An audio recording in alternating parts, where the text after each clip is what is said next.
আসসালামু আলাইকুম। সপ্তম শ্রেণীর গণিত টিউটোরিয়ালে তোমাদেরকে স্বাগতম। পূর্বের ভিডিওতে আমরা 1 থেকে 10 নম্বর অঙ্কগুলো সলভ করেছিলাম। তোমরা চাইলে দেখে নিতে পারো। ডেসক্রিপশন বক্সে এই অধ্যায়ের লিঙ্ক দেওয়া রয়েছে। এই ভিডিওতে আমরা 11, 12 এবং 13 নম্বর অঙ্ক সলভ করব। 11 নম্বরটা কি বলা হয়েছে একটু পড়া যাক। এখানে বলা হয়েছে যে একটি আয়তক্ষেত্রের প্রস্থ দেওয়া আছে 14x এবং ক্ষেত্রফল দেওয়া আছে 42xy³ হলে এর দৈর্ঘ্য নির্ণয় করো। তো আমরা জানি আয়তক্ষেত্রের ক্ষেত্রফল মানে হচ্ছে দৈর্ঘ্য গুণ প্রস্থ। এই সূত্র দিয়ে আমরা এটি সলভ করব। তোমরা যারা এখনো চ্যানেলটি সাবস্ক্রাইব করো নাই, সাবস্ক্রাইব করে রাখবে পরবর্তী ভিডিওগুলো পাওয়ার জন্য। আর অলরেডি যারা সাবস্ক্রাইব করেছো তাদেরকে অসংখ্য ধন্যবাদ। 11 নম্বর, আয়তক্ষেত্রের প্রস্থ হচ্ছে 14x যেটা দেওয়া রয়েছে, ক্ষেত্রফল 42xy³। এখন আমরা জানি আয়তক্ষেত্রের ক্ষেত্রফল সমান দৈর্ঘ্য গুণ প্রস্থ। যেহেতু আমাদের দৈর্ঘ্য বের করতে বলছে, দৈর্ঘ্য আমরা ডান পাশে দেখতে পাচ্ছি। তো এক কাজ করি, আমরা সমানের ডান পাশের সকল জিনিস আমরা বাম পাশে নেই, আর বাম পাশের সকল জিনিস আমরা ডান পাশে নেই, এতে চিহ্নের পরিবর্তন হবে না। তো দৈর্ঘ্য বের করব, তাই দৈর্ঘ্য রেখে প্রস্থ গুণ অবস্থা আছে, ডান পাশে গেলে ভাগ হবে। কার নিচে ভাগ হবে? আয়তক্ষেত্রের ক্ষেত্রফলের নিচে এটা ভাগ হয়ে যাবে। তাহলে দৈর্ঘ্য যা আছে তাই আমরা নামিয়ে নিলাম। ক্ষেত্রফল কিন্তু 42xy³ আমরা উপরে লিখলাম। তারপর প্রস্থ হচ্ছে 14xy, এটা আমরা নিচে লিখলাম। তো এমনি কাটাকাটি করলেই আমাদের উত্তরটা হয়ে যাচ্ছে। আমরা যদি কাটাকাটি করি, এখানে হচ্ছে 14xy এটা আছে। তাহলে প্রথমে এই যে সংখ্যাগুলো কাটি, 14 দিয়ে 42কে যদি ভাগ করি তাহলে 3 হয়, 3 14 42, তাই না? আর এক্স এক্স ক্যান্সেল, আর ওয়াই দিয়ে y³ যদি ভাগ করি তাহলে y² থাকে। তাহলে আমাদের কি কি থাকলো? 3y²। তো এই হচ্ছে দৈর্ঘ্য। আশা করছি বুঝতে পেরেছো। এবার 12 নম্বরটা দেখা যাক। বলা আছে যদি চিত্রে প্রদত্ত আয়তক্ষেত্রের দৈর্ঘ্যকে, এটা কিন্তু অলরেডি দৈর্ঘ্য কিন্তু এল দেওয়া আছে, প্রস্থ হচ্ছে ডব্লিউ দেওয়া আছে। তো দৈর্ঘ্যকে 2 একক বৃদ্ধি করা হয় এবং প্রস্থকে 1 একক হ্রাস করা হয়, তাহলে এর পরিসীমা ও ক্ষেত্রফলের কি পরিবর্তন ঘটবে নির্ণয় করো। তাহলে এটা সলভ করা যাক। আচ্ছা, দেওয়া আছে চিত্রে আয়তক্ষেত্রের দৈর্ঘ্য হচ্ছে এল আর প্রস্থ হচ্ছে ডব্লিউ। তাহলে আয়তক্ষেত্রের পরিসীমা আর ক্ষেত্রফল আমাদের পরিবর্তনটা বের করতে বলছে। তাহলে পরিসীমা দেখো, আয়তক্ষেত্রের পরিসীমা মানে 2 ইন্টু দৈর্ঘ্য যোগ প্রস্থ। তো 2 ইন্টু দৈর্ঘ্য হচ্ছে ডব্লিউ, প্রস্থ হচ্ছে এল। তাহলে আমরা গুণ করতে পারি, 2 এর সাথে একবার ডব্লিউ গুণ করব, তারপর এই যে এই যোগ চিহ্নটা আমরা এখানে দেব, আবার এই 2 এর সাথে এল এর গুণ করব, 2l হবে। এটা 1 নম্বর সমীকরণ দিয়ে রাখলাম। এবং আয়তক্ষেত্রের ক্ষেত্রফল, তো এটা কিন্তু দৈর্ঘ্য দেওয়া ছিল এল, প্রস্থ হচ্ছে ডব্লিউ, দৈর্ঘ্য এবং প্রস্থ গুণ করলে আয়তক্ষেত্রের ক্ষেত্রফল বের হয়। তো দেখতে পাচ্ছ আমরা দৈর্ঘ্য আর প্রস্থ গুণ করেছি, এটা হচ্ছে 2 নম্বর সমীকরণ। তো এই হচ্ছে আদি অবস্থা। এবং পরের অবস্থা দেখো, দৈর্ঘ্য 2 একক বৃদ্ধি করতে বলছে, তারপর হচ্ছে প্রস্থ 1 একক হ্রাস করতে বলছে। তখন দৈর্ঘ্য প্রস্থ কেমন হবে সেই অনুযায়ী আমাদের পরিসীমা আর ক্ষেত্রফল বের করতে হবে। তারপর আমরা কম্পেয়ার করব। আয়তক্ষেত্রের দৈর্ঘ্য দেখো, 2 একক বৃদ্ধি করলে আগে ছিল এল, বৃদ্ধি করলে এল এর সাথে 2 যোগ হবে। আর প্রস্থ 1 একক হ্রাস করতে বলছে, প্রস্থ ডব্লিউ ছিল, এটার থেকে 1 একক হ্রাস করা হয়েছে, অর্থাৎ মাইনাস করা হয়েছে। তো এই হচ্ছে দৈর্ঘ্য এখন, আর হচ্ছে প্রস্থ।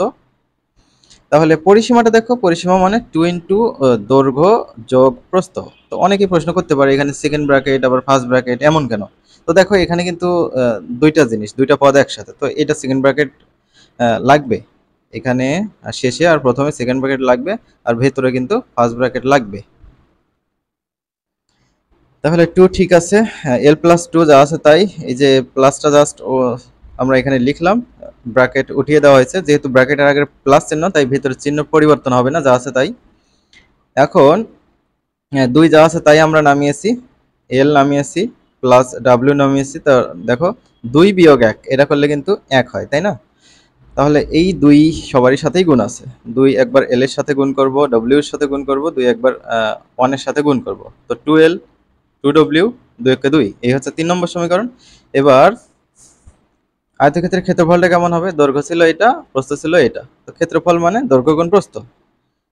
তো এল এর সাথে ডব্লিউ গুণ করো, ডব্লিউ এল, আবার এল এর সাথে -1 গুণ করো, তো মাইনাস এল হবে। আবার 2 এর সাথে ডব্লিউ গুণ করো, 2w হবে, 2 এর সাথে -1 গুণ করো, -2 হবে। এই হচ্ছে 4 নম্বর সমীকরণ। এবার আমরা কম্পেয়ার করতে পারি। কম্পেয়ার করব কিসের সাথে? পরিসীমার সাথে পরিসীমা, ক্ষেত্রফলের সাথে ক্ষেত্রফল। তো 1 নম্বর সমীকরণে হচ্ছে একটা পরিসীমা আছে, তারপর 3 নম্বর সমীকরণে একটা পরিসীমা আছে। এই দুটো আমরা কম্পেয়ার করব। বড় সমীকরণ থেকে ছোট সমীকরণ বিয়োগ করব। তো বড় সমীকরণ কিন্তু 3 নম্বরটা। তাহলে দেখো 1 এবং 3 এর তুলনা করে আয়তক্ষেত্রের পরিসীমার পরিবর্তন পাই। তো দেখো এই যে হচ্ছে 3 নম্বর সমীকরণ আর এই হচ্ছে 1 নম্বর সমীকরণ। বিয়োগ করলাম, তুলনা করার জন্য বিয়োগ করলেই চলবে। তো এখানে 2 কেন আসলো সেটি তোমাদের একটু ভেঙে দেখাই। 12 প্লাস 2w প্লাস 2, তারপর মাইনাস 2w, এই মাইনাস দিয়ে ভেতরের চিহ্ন পরিবর্তন হবে, মাইনাস প্লাস মাইনাস 2l। তো দেখো 2l plus 2l minus 2w plus 2w minus just থাকে হচ্ছে 2। তো এইটাই হচ্ছে পরিবর্তন। এবার সমীকরণ 2 এবং 4 এগুলো ক্ষেত্রফল। তো এইটা একটা ক্ষেত্রফল আর হচ্ছে এইটা একটা ক্ষেত্রফল, এই দুটো তুলনা করি। এইটা হচ্ছে 4 নম্বর সমীকরণ হচ্ছে বড় আর 2 নম্বর সমীকরণ হচ্ছে ছোট। 4 থেকে 2 বিয়োগ করব। তো দেখো 4 নম্বর সমীকরণ এইটা বিয়োগ 2 নম্বর সমীকরণ। তাহলে এইটা ক্যান্সেল করতে পারি, একটা প্লাস একটা মাইনাস। তারপর এই যে 2w এটা যা আছে তাই, তারপর হচ্ছে মাইনাস l, তারপর হচ্ছে মাইনাস 2।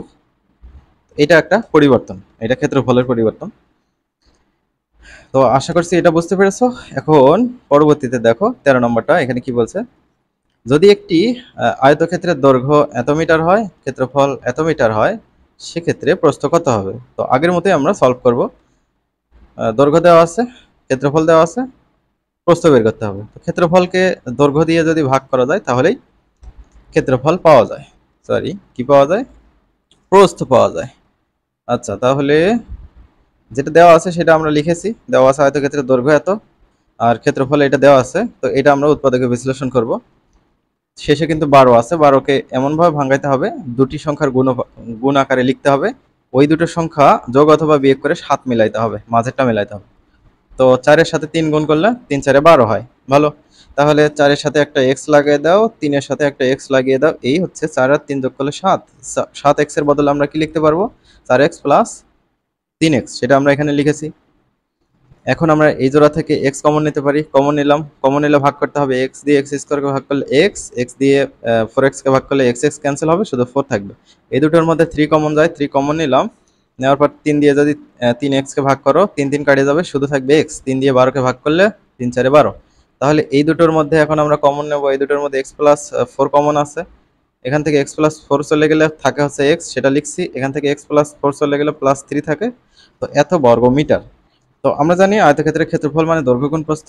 তো আমরা যেহেতু প্রস্থ বের করব, ডান পাশের সকল জিনিস বাম পাশে, বাম পাশের সকল জিনিস ডান পাশে নিয়ে আসছি।